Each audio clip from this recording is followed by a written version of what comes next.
তার নাম হুমায়ুন কবির। জোরে বলুন সুবহানাল্লাহ। আমরা সবাই দোয়া করব সেই হুমায়ুন কবিরের জন্য, আল্লাহ ওকে হকের পথে আরো মজবুতি কদম নিয়ে দাঁড়িয়ে থাকার তৌফিক দান করুন, বলে আল্লাহুম্মা আমিন। আর হকের সঙ্গে যে থাকবে তার সঙ্গে আল্লাহ থাকবে, আর আল্লাহ যার সঙ্গে থাকবে তার হারের কোনো কথাই না।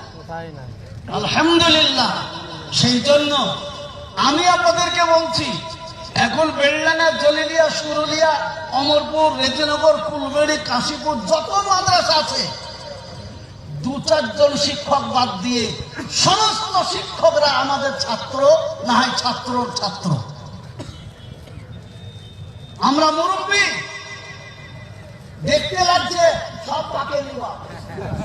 আমার ছাত্র যদি আমার পাশে বসে থাকে না, ছাত্র, তো সবাই বলবে ওইটাই ওর বাপ আর আমি তার ছেলে, সবাই বলবে। কিন্তু না, আজ বিশ্ব দুনিয়া কাঁপিয়ে বেড়াচ্ছেন। দেখেন এক্ষুনি এসে বসলো, ও দেখেন আজিজুল, ও যেখানে ওয়াজ করে বলতে কালী সাহেব করছে। হ্যাঁ, ছেলে তৈরি করতে হবে সেরকম, তবে তো করবে নাকি বলেন? আলহামদুলিল্লাহ।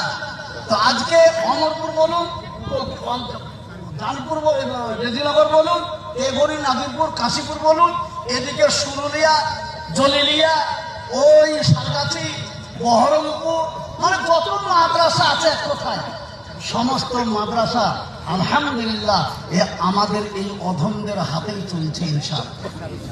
আল্লাহ কবুল করুক। তাই আমি আপনাদেরকে বলবো, সকলে মিলে আমরা এক এবং সাথে সাথে নেক, জোরে বলুন, হব ইনশাআল্লাহ। সবাই বলুন হব ইনশাআল্লাহ। আমরা এই হকের জন্য একসাথে ডাক পেলে সবাই মিলে একসঙ্গে ডাকে সাড়া দেবো, জোরে বলুন ইনশাআল্লাহ। সবাই হাত তোলেন। আলহামদুলিল্লাহ। এবার আমি আপনাকে বলছি বিশেষ কথা, ভালো করে